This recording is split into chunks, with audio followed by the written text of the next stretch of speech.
welcome ladies and gentlemen to another video. So I just got out of recently watching Fast 9 for a second time in the cinema. And yes, I watched it a second time.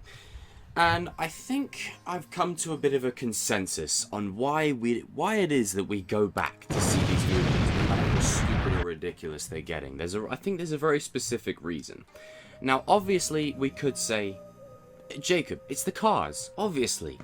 And the cars are a draw, but I think, you know, most OG fans would agree with me that as much as the newer cars that they bring in are cool, they got nothing on the early, like the first three movies. You know, you got The Fast and the Furious, Too Fast, Too Furious, and Tokyo Drift. The cars in those movies, you know, hold up in the franchise today and kind of prop this franchise up.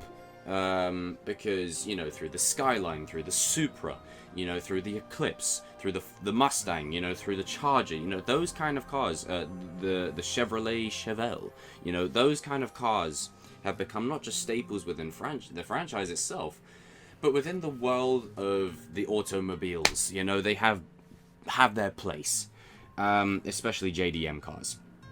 However, I think for the general audience, and I think even OG fans, no matter how crazy these movies get, no matter what they do with cars that defies all physics and defies all reality, I mean, they've gone to space now, it's no secret, they've done it. I think the only thing left for them is to go underwater. I mean, unless they have a space race in space, you know, quarter mile light year race or something. Maybe that was to set that up, who knows. Maybe I've just spoiled the final part. But it's the characters, you know, it's Dom, it's Brian, it's Hobbs, it's Deckard, it's Han, it's Sean, it's Twinkie, it's Elle, it's Roman, it's Tej, it's Jacob, it's Ramsey, it's Letty, it's Mia, it's Leon, it's Vince, it's Cypher, it's Leo, it's Santos, it's Owen, it's Giselle, it's Elena, it's Braga, Mr. Nobody, Little Nobody, Leon, Tran, DK, Queenie. All these characters, we care about what happens to them. Maybe not so much Braga and Cypher and Carter Verome and Johnny Tran and DK. You know, we love to root against those guys. Those guys are assholes, especially Cypher after what she did to Elena. I mean, Jesus Christ. Can't wait for her to get her comeuppance. But I think if we look at it like this, seeing how these characters have evolved over time, and we're always peeling back a layer and discovering something new. And it's not like the Fast and Furious movies are known for their Oscar movie like level storytelling. We don't go to see them for that. We go to see them because, one, of how silly it is, but to have a good time and to have fun. And for me, as I said a million times before, these movies are a breath of fresh air because, you know, as great as it is to see Oscar movies, as I've said before, most Oscar movies are boring as hell. Like, I mean, I don't know if that's just me, but, you know, they are boring as hell. Like, I will watch them once and say, you know what?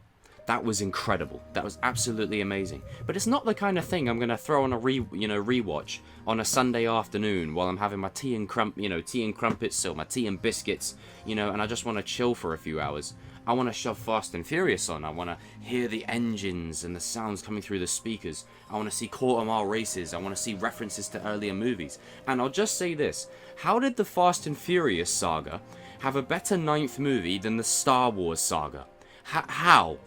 Like, I'm not trying to downplay the Fast and Furious movies, but if we're looking at this objectively here, you can have your thoughts on both. But this movie, right, Fast 9, celebrates 20 years of the saga. It has Easter eggs back to the first film, where he says someone, you know, once gave me a 10-second car as a second chance, hands Jacob the keys, the same way Brian handed him the keys. When they're fighting against the truck at the end of this movie, that again is very symbolic to the first film, of when they were doing the truck heist and everything went to hell. And, you know, Vince got his arm caught in, you know, cables and everything. Letty got whacked to the side.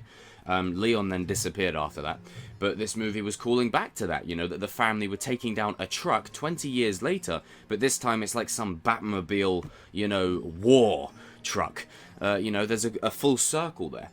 You've got all the OG characters within this movie, and the ending of this movie sets up Deckard to come back into the mix. Now, I know Dwayne says he's not coming back. I hope that's a lie. I think it won't be a satisfying finale to the Fast saga if you don't have some appearance of Hobbs. I mean, come on. The minute the dude comes in Fast 5, that's when this franchise really shifts, and it becomes this like testosterone, high-octane franchise and really goes that route. It just wouldn't be the same without him. You know, even if he isn't a major part, just a cameo at least. Come on, have a cameo of him just saying the cavalry has arrived or something. You know, calling back to his Fast and Furious 7 line of, you know, woman, I am the cavalry. And again, it ties into what I said about this franchise, that we care about the characters. Now, you can have your thoughts on the fact that we haven't seen Jacob Toretto for 20 years. But I think John Cena is perfect for this franchise. I think he fits in perfectly. I think if you watch especially the early days of his WWE stint, he'll be doing a lot of stunts now with Fast and Furious. He fits. You know, Doctor of Thugonomics, you know, Thug Life, that it fits. It just fits. He works. He works perfectly in these movies. And is it a bit predictable, his little redemption? Yeah, it is.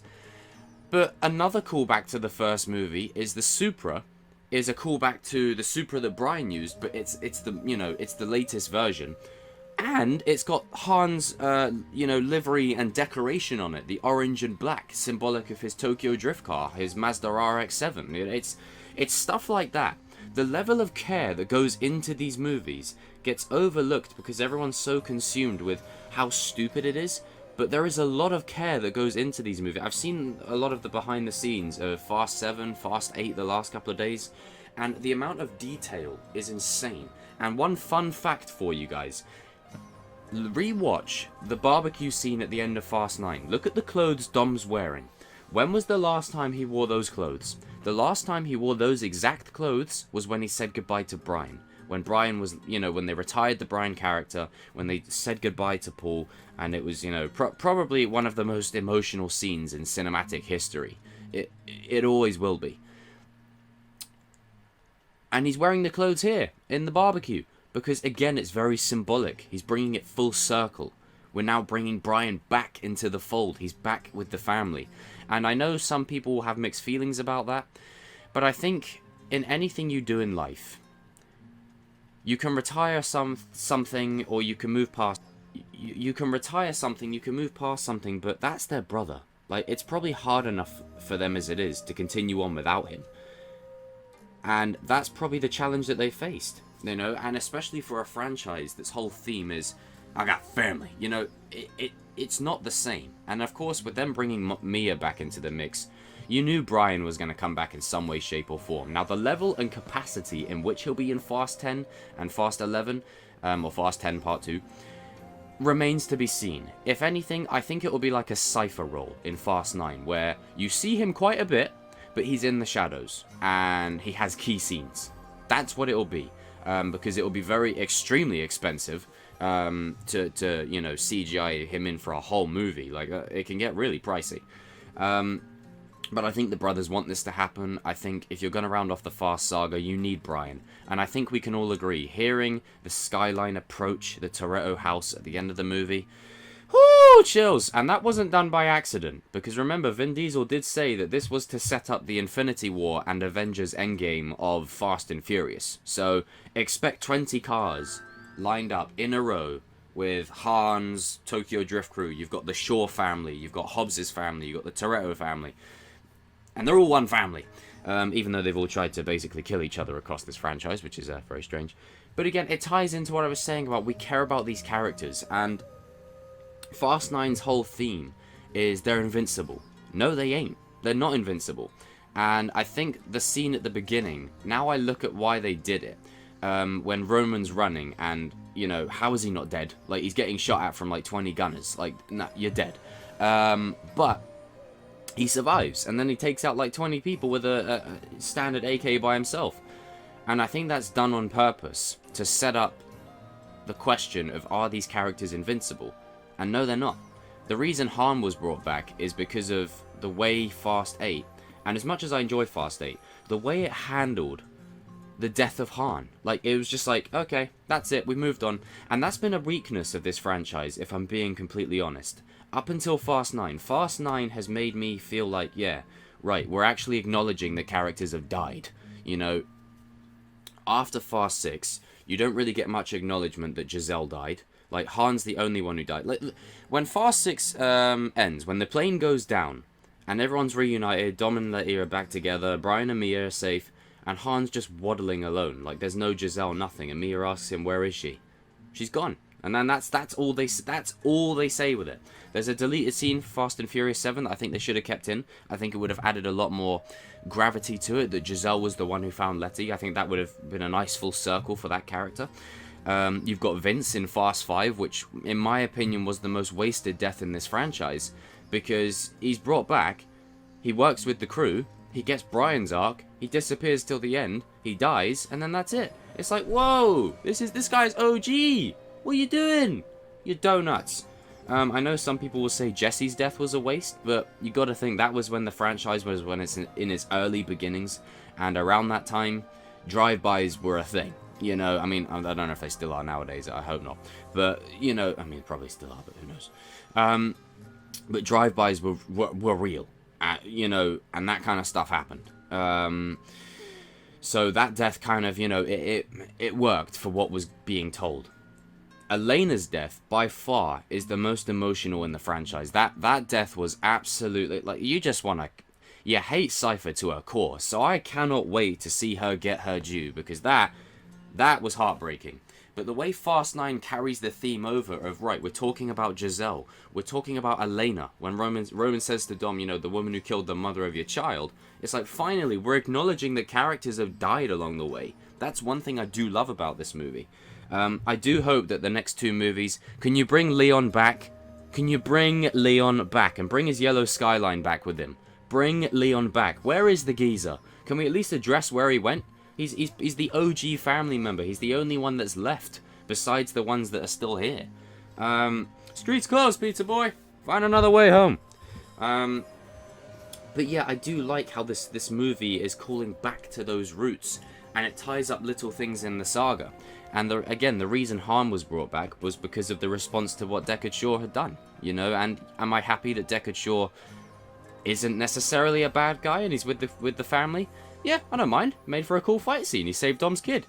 It's just, they don't really do much to address it.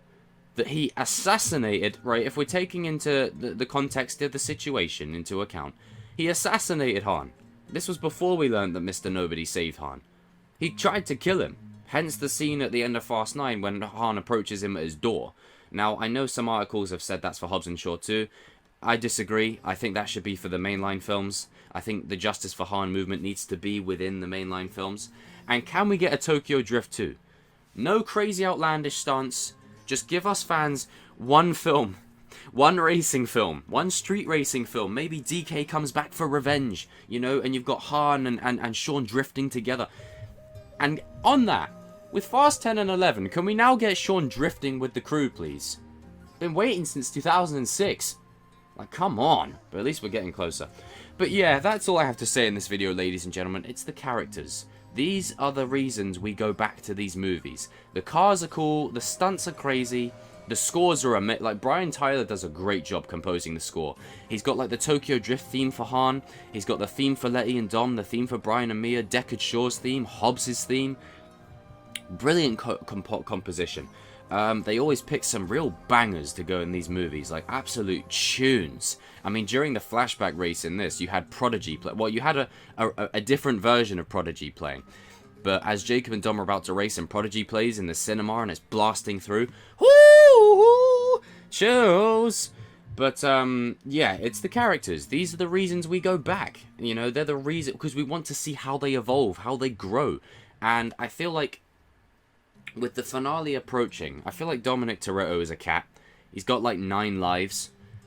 And we're on the 9th movie. So for me, his 9 lives are up. I honestly could see a world in where they kill him off. They give him an Iron Man exit. I can definitely see that. I hope not. I kind of want the family to just have a happy ending and then end it with a barbecue with all the characters. Hobbs, Jacob, Leo, Santos, you know, Leon in there. You know, I would love that. But looking at this at face value and what's being set up, I feel like, you know, we are gearing up maybe for Dominic Toretto to exit the cinematic scene. I think Dom will take on maybe more of a, or Vin Diesel maybe take on just more of a creative role. And again, I have no proof of this, but it is possible he could get an Iron Man exit. This franchise started with him and Paul, and it brings it full circle. Now, if Paul Walker was still alive, I would say that Brian would probably be the one maybe to bite the bullet. But given, you know, context and real life situation, they're not going to do that. They are not going to do that. So I think Dom is probably the safest bet. I think Roman isn't going anywhere. Tyrese loves that paycheck. Quote Cinema Sins on that. Tej, Ludacris, nah. Roman and Tej, I think they've got like a Bad Boys kind of vibe going. I wouldn't be surprised if they get a spin-off with them two and Ramsey. Yeah, so I don't think you're going to see any other character deaths from the family. But if there was one, I would say Dom would be probably the most likely. Just because it brings it full circle. He's willing to sacrifice for them. And the theme of Fast 9 from his father is, if you build it, you know, build a car right, just, you know, like a family. You build it right, you take care of it, it can live beyond you. And I wouldn't be surprised if Fast 11 or Fast 10 Part 2, right? Fast 10 your seatbelts, that's what it should be called. If it ends with this scene, remember back to Harry Potter in the book and in the movies. 19 years later, you see a flash forward of where the characters are ahead of time.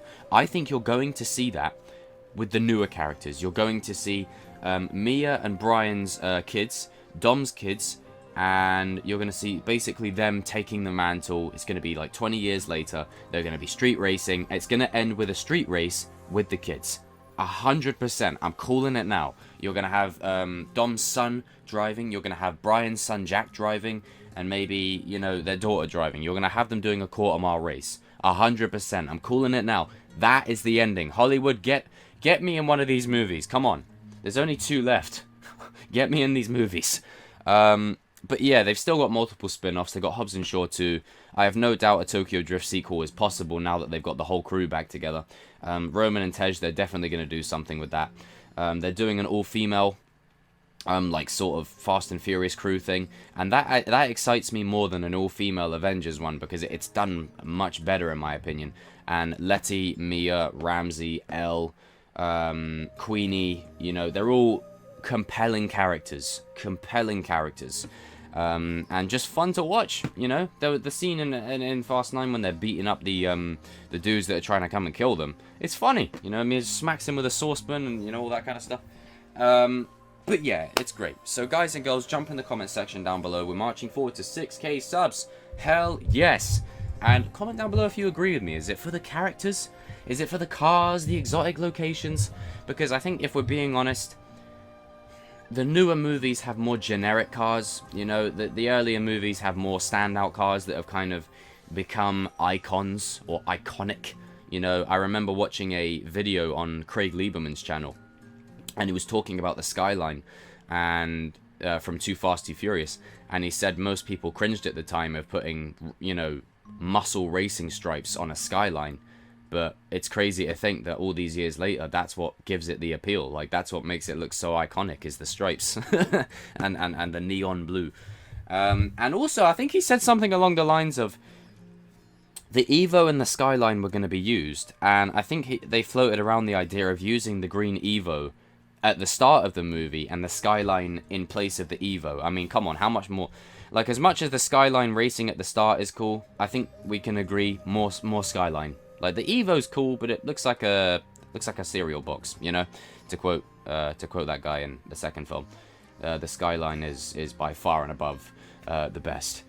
Anyway, guys and girls, jump in the comments section down below. Let me know if you live your life a quarter mile at a time, because these guys don't really do that anymore. It's more like one stunt at a time. See ya.